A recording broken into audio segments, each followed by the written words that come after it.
Hello and welcome to Business on the Wire. Here's a quick take on the union budget. Of course, more details will emerge as people go through the budget document and there's fresh details emerging. But here's what my big pluses and minuses were. So let's go through the positives first. On the fiscal deficit, the big figure that everyone's been watching for, it was actually seen as a positive sign that the number was so large. The finance minister seems to have bitten the bullet and she's coming clean in terms of how bad the situation is on the fisc and what she's guiding to. So for FY20 at 9.5%, at 6.8% for the year going ahead. What's important in that 9.5% figure is that a lot of off-budget, off-balance sheet items, I beg your pardon, have been taken on balance sheet. For example, ties with FCI now have been cut. So going forward, that's actually a good and healthy sign for how she chooses to lay out her budget. The health spend was quite smart at 2,20,000 crores, but I am going to touch on that in a little bit.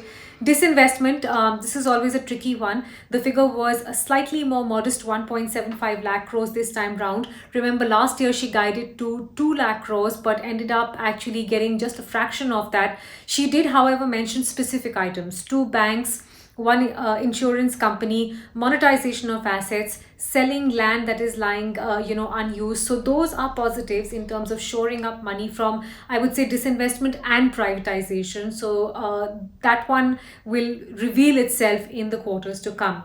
FDI in insurance is a thumbs up, 74% over there. We do need global capital coming in. Insurance is a sector that can contribute to liquidity, so that one has been opened up to 74%.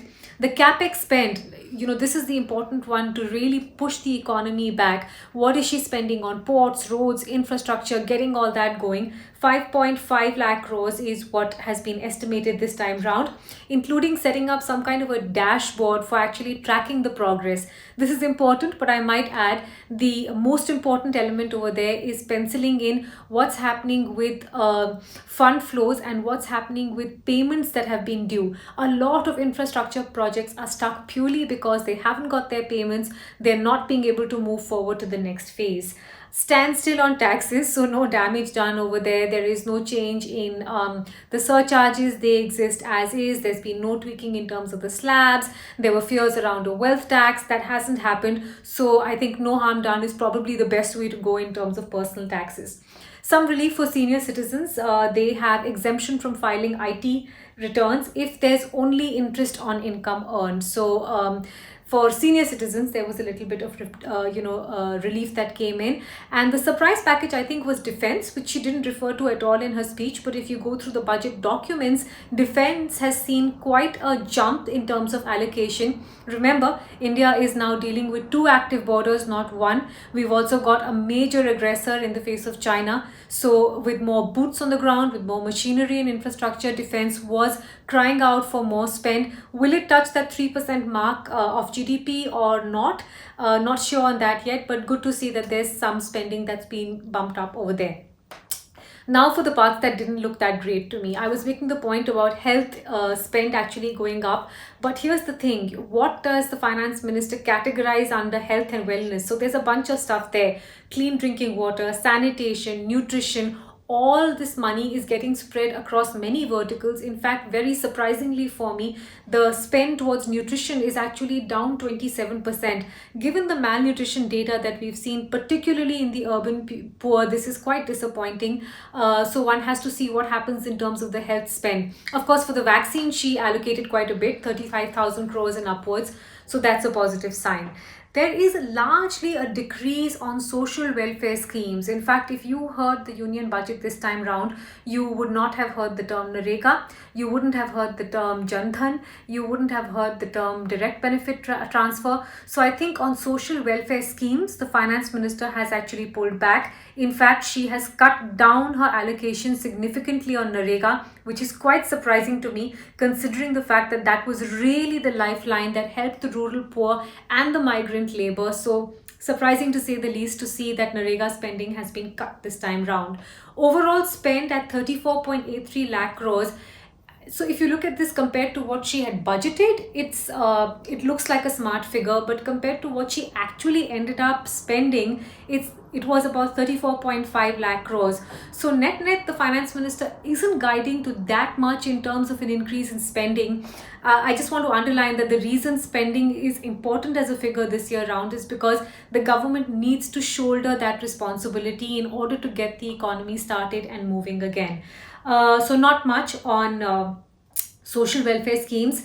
There is a cess that's been announced on petrol and diesel, which again is quite puzzling considering that consumers are already in pain in terms of high petrol and diesel prices. Indirect taxes are quite high. When you're trying to get an economy and movement resuming, I don't know why you need to keep slapping layer after layer in terms of taxes on petrol and diesel.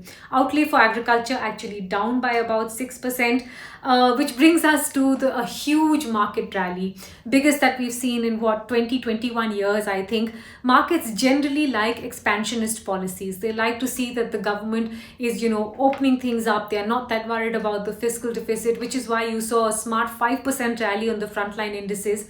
But the bond market was actually extremely cautious.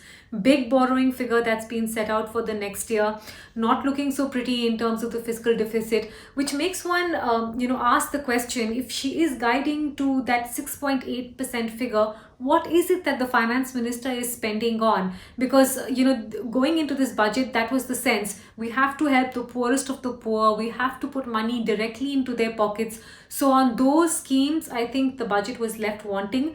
But on the top end of it, in terms of putting out more honest figures and more transparency, people did give it a thumbs up. Where does this leave us? The other thing that was happening with the budget is that people said it's going to be once in 100 years, very big event. I think it's back to business as usual when we go on to live tomorrow. For the stock market, for the bond market, and indeed for individual investors, it's almost a no harm done budget, so you have to carry on. But I would worry about what we intend to do on the social welfare scheme side of things. Thanks for watching. We'll keep updating, of course, with everything else that comes out through the budget.